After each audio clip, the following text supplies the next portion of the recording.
Érase una vez, en lo más profundo del corazón de cada persona, una historia.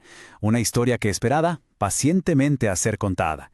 No, no es un cuento de dragones ni de princesas en castillos lejanos. Es uno mucho más cercano, uno sobre quiénes somos y sobre a quién amamos. Y hoy, precisamente hoy, vamos a contar esa historia. Y claro, como en todo buen cuento siempre hay un gran misterio, ¿verdad? Una pregunta que nos pica la curiosidad y nos hace seguir leyendo. Y la de hoy es esta. ¿De dónde viene? ¿Cómo es que nace algo tan nuestro? Bueno, pues vamos a descubrirlo juntos. Para empezar, todo cuento necesita un protagonista. Y en nuestra historia de hoy, el protagonista no es una persona, es un sentimiento. Una parte muy íntima que ahora mismo vamos a conocer. Nuestro personaje principal se llama Orientación sexual.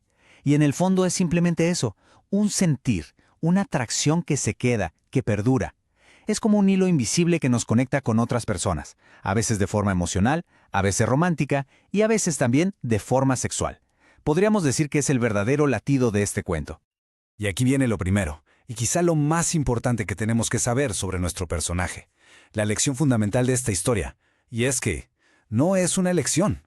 No, para nada. No es algo que uno decide una mañana al despertar, como si eligiera qué camisa ponerse. Simplemente existe. Y ahora sí, llegamos a la parte mágica del cuento. ¿Cómo se crea este sentimiento tan especial? A ver, imaginen una receta antigua, casi una pócima, con ingredientes muy secretos que se mezclan y lo hacen de una forma completamente única para cada persona. Fíjense, los sabios que han estudiado esta historia por años nos dicen que es justo eso, el resultado de una interacción súper compleja. Una mezcla que además empieza a cocinarse muy temprano en la vida, muchísimo antes de que siquiera nos demos cuenta. ¿Y cuáles son esos ingredientes secretos de la receta? Pues miren, primero se pone una base sólida de biología, cositas con las que ya nacemos, como nuestros genes o las hormonas de cuando estábamos en la panza de mamá. Luego, se le añade una buena cucharada de nuestras primeras experiencias y pensamientos. Y al final, se sazona con una pizca del mundo que nos rodea mientras crecemos. Y ¡chas! Al mezclarse todo, se crea algo totalmente único, irrepetible. Y una vez que la receta está lista, que todos los ingredientes se han mezclado, nuestro personaje se queda ahí dormidito, esperando el momento perfecto para despertar. Y así, justo así, comienza la siguiente parte de nuestro cuento, el gran viaje del descubrimiento. Este viaje no empieza con un estruendo, para nada.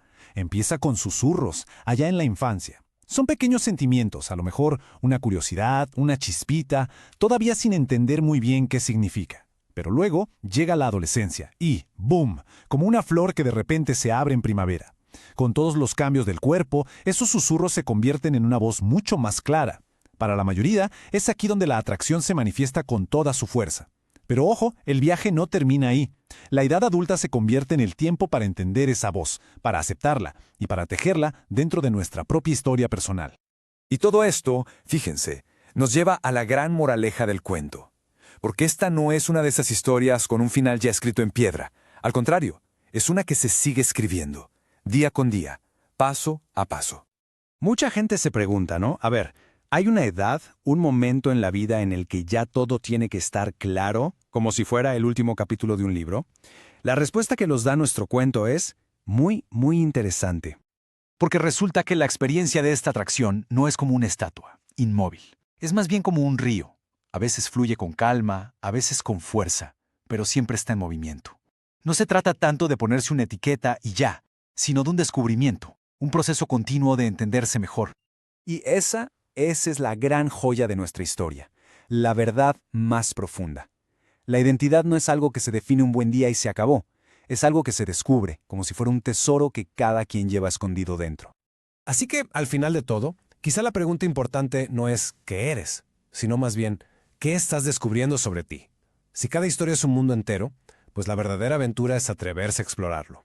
Y colorín colorado, este cuento sobre el maravilloso arte de descubrir apenas ha comenzado.